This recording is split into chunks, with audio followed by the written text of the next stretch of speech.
Well, alrighty. So, for a lot of people who have been paying attention to social media and seeing that a lot of young people are so active on social media, it would seem like the reality is actually what we're seeing on social media, because a lot of young people happen to be woke. They are protesting one woke agenda or the other, either the climate change, or they're protesting for Palestine, or they're protesting against racism or bigotry, or they're protesting against oil and gas, global warming, and all this other sort of stuff. And they are very, very vocal, making it look like as if a lot of young people have time for this. But the reality of it is that a lot of young people are just like a lot of old people who are just trying to make it through life alive, happy and well, and so on and so forth, and really don't have time for this. However, when it comes to Disney and the showrunners that are working for Disney, they are looking at those people like as if they are the vocal majority, but they are not. As Russell T Davies is coming out to talk about Doctor Who that has just concluded its final episode last week Friday, and it's an abject failure. Now I'm speaking as somebody who has seen every single episode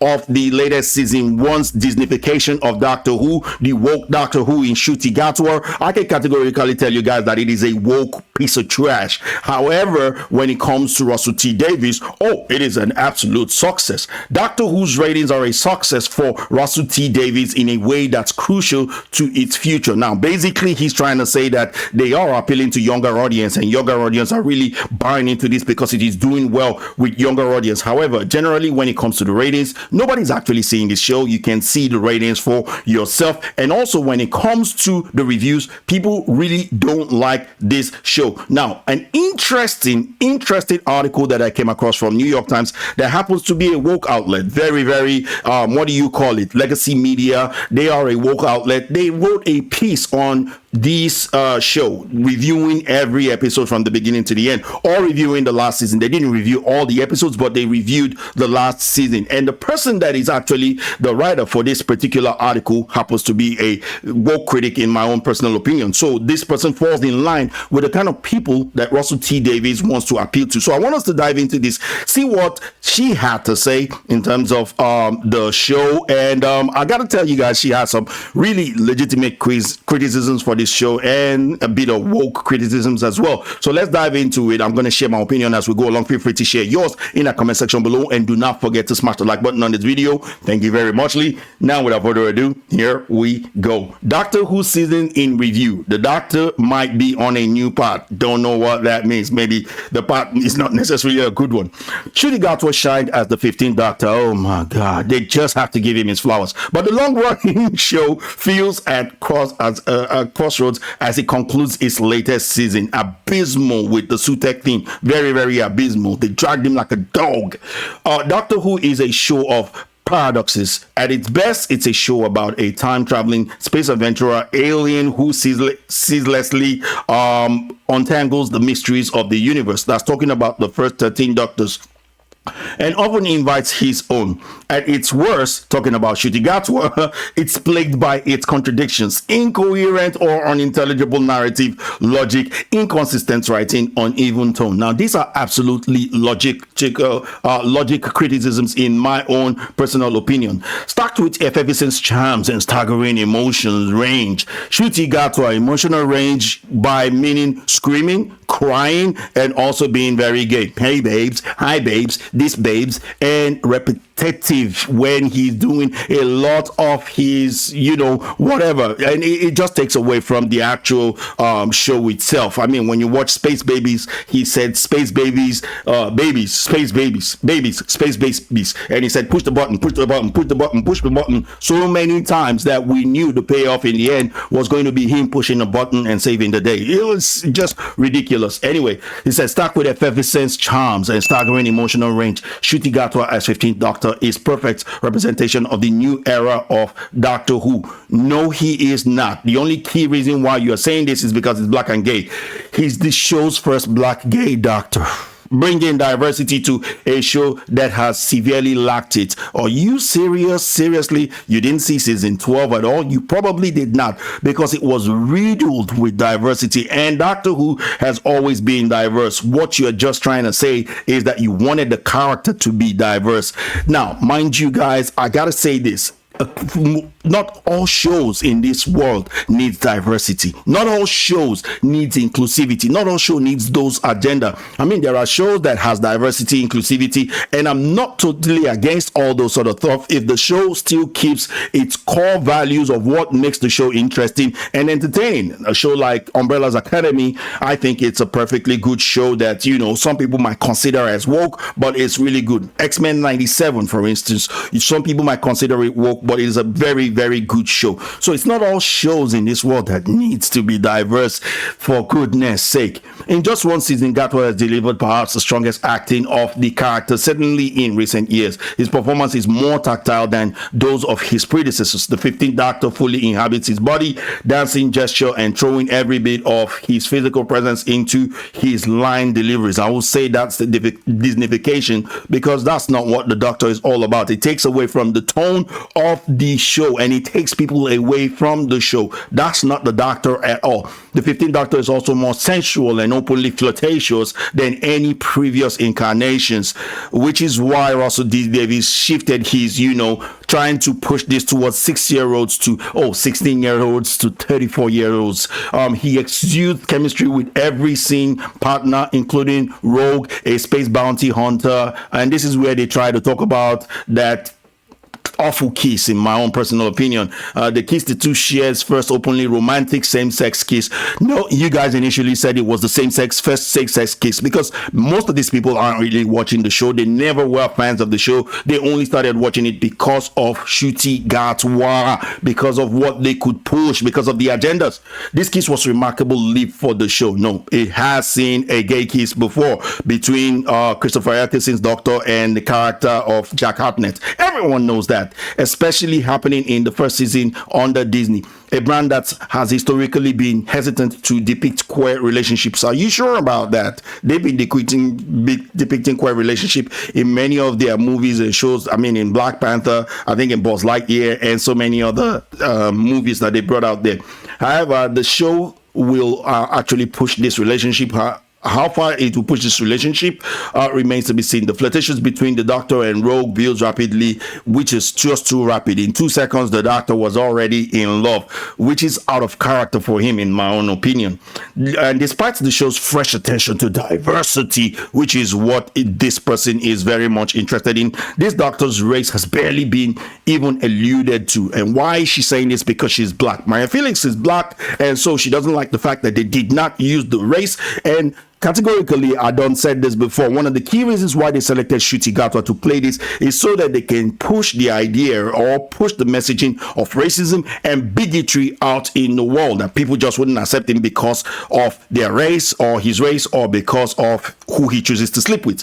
The episode Dot and Bubble implies that one of the very rich, very white inhabitants of a planet under attack rejects the Doctor's help because of his race, which is true. A lot of people didn't catch this. A lot of people thought, maybe they just didn't want to contaminate themselves because they didn't know him.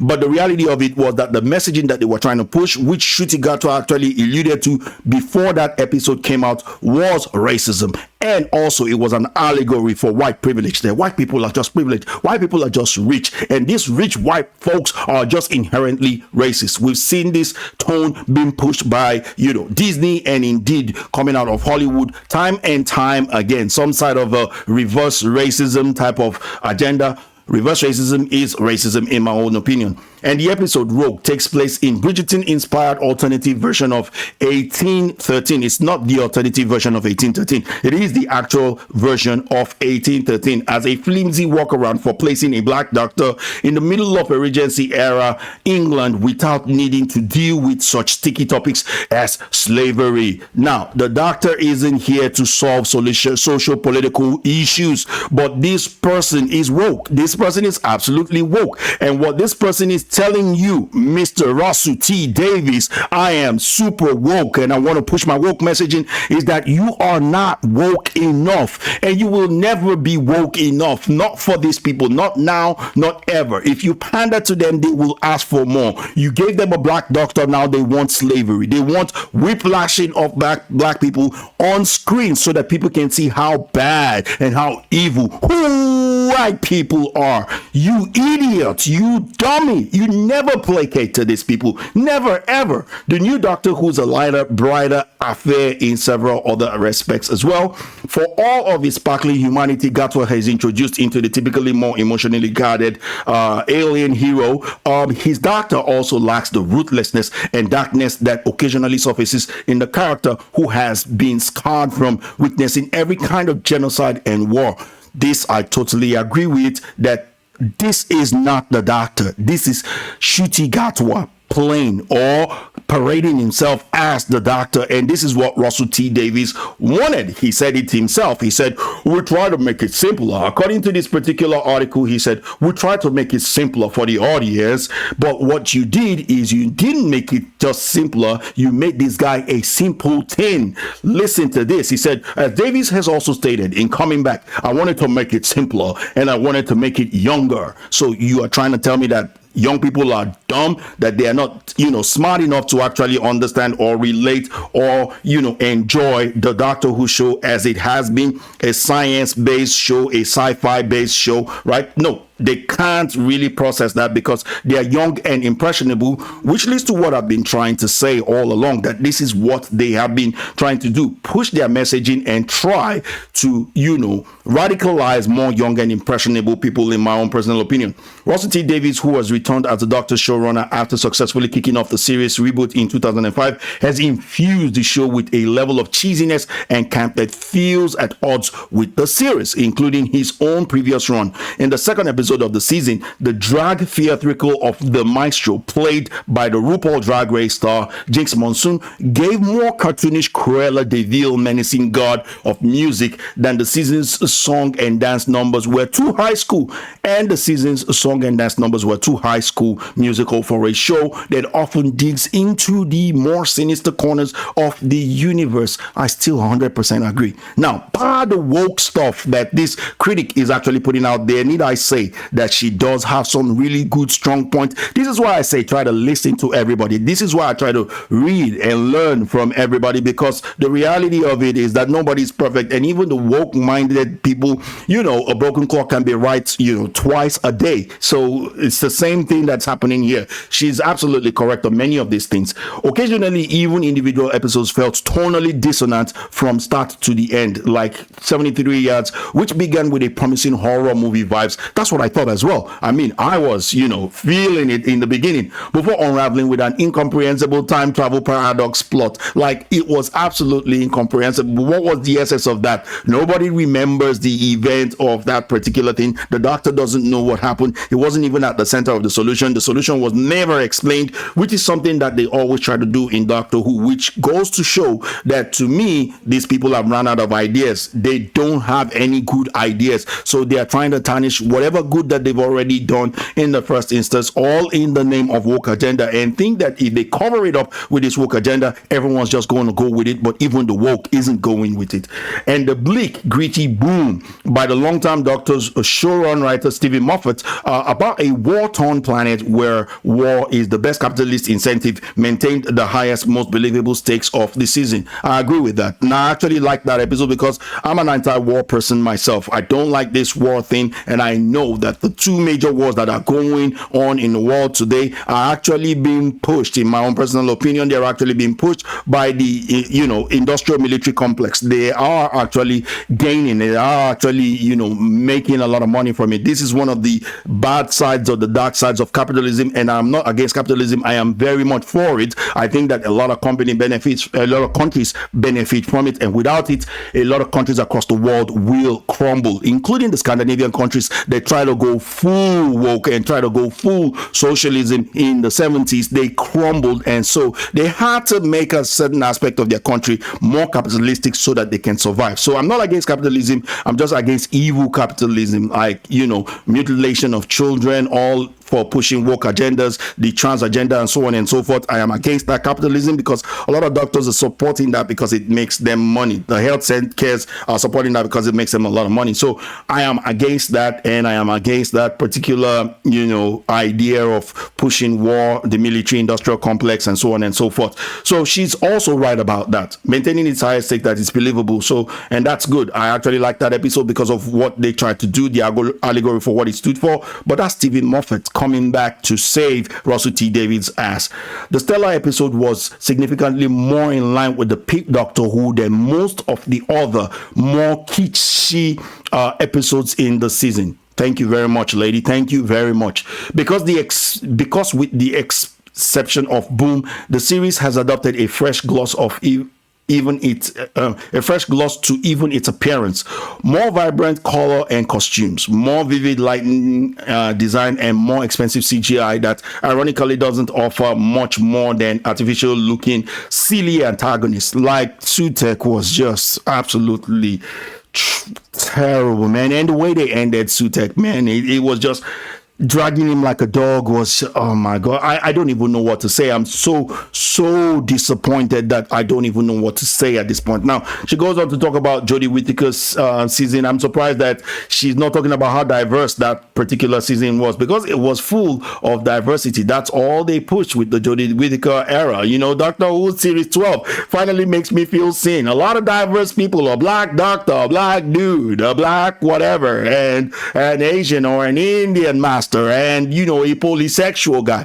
There was nothing more diverse than season 12. So she goes on to really destroy the show, and she hopes that they would actually change things, beyond what we have been consistently seeing when it comes to this particular show. So in essence, what I'm gonna say is this: the show, this person that wrote this had a lot of good points, and I think that her criticisms are valid. However, the woke side that the so-called Russell T Davies is trying to pander to, it's not going to work. And I think that if they do go ahead with a season 2 for this show, it's going to get worse reviews, and it's definitely going to get worse ratings. But you guys let me know what you think about this. I'm sorry the video was a bit long, but it is what it is. It is a review, and so let me know what you think about the show. Was it good for you? Was it bad for you? Did you see all 9 episodes, or did you check out after the first? Because there was a particular point in time where it lost 400,000 viewers, and the viewers was not good in the first instance. So let me know in the comment section below. I want to thank you guys for watching this video. Hope you guys enjoyed this one. If you did, feel free to like, share, comment, subscribe, ding that bell for notification, and I shall catch you guys on the next one. Take care, peace, and Saya's out. Bye-bye. Bye-bye.